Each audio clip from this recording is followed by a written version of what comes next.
Hi, I'm attorney Gregory Dell, and today I'm with Rachel Alters. Hello, Greg.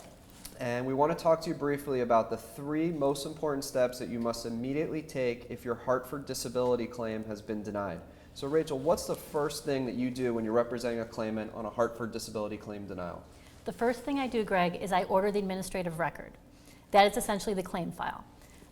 Once I receive it, it can be hundreds, if not thousands of pages, and that's something that I review very carefully, page by page, and send to our nurse consultant for further advice. Okay. So after you've gone through this extensive claim administrative record, sometimes it's very, very large, sometimes it's just a few pages. Right. What do you do next?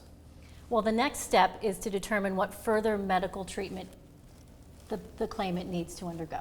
Okay, now when you say further medical evidence, why is it so important in this second step to get additional medical evidence? Well, we have to refute what their doctors have stated. You know, in the peer review process, their doctors have stated that the claimant's no longer disabled.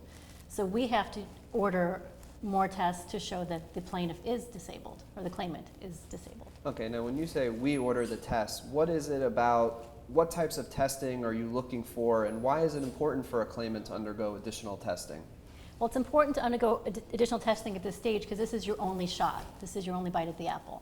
So if we don't show at this stage that you are truly disabled, meaning during a functional capacity evaluation or an IME, which will show your physical limitations, this is the one time we have to show this. Okay, now do you work with the claimant's treating physicians, or do you sometimes recommend other physicians that they should possibly see? We can do both. We can work with the claimant's treating physicians in determining and helping us determine what the physical disabilities are, and we can also refer them or suggest other physicians who can do testing outside of the claimant's own treating doctors. Okay, so now you've finished your review of the administrative record, the claimant's gone through additional testing, additional examinations with their treating physicians. What's the third most important thing that you must do in order to win a disability appeal against Hartford? Well, we have to refute what Hartford's hired doctors have said about the claimant. So if these doctors were hired and paid to say that the claimant was no longer disabled, we work with the claimant's treating physicians, as well as other physicians maybe that we have hired as experts, to refute what their doctors have said about the claimant. So those doctors, so the claimant's treating doctors or experts will physically write some kind of report or response to what Hartford's doctors may have said. Exactly, and this is very important to get into the record at this point before they're denied again, because once you're denied a second time, you can't add anything else to the record. There's no additional information that can be provided.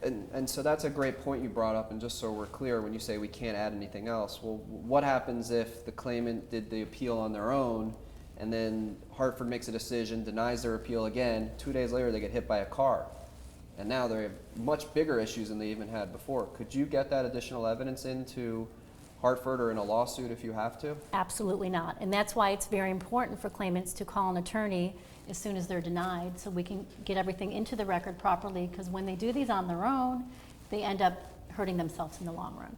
Okay.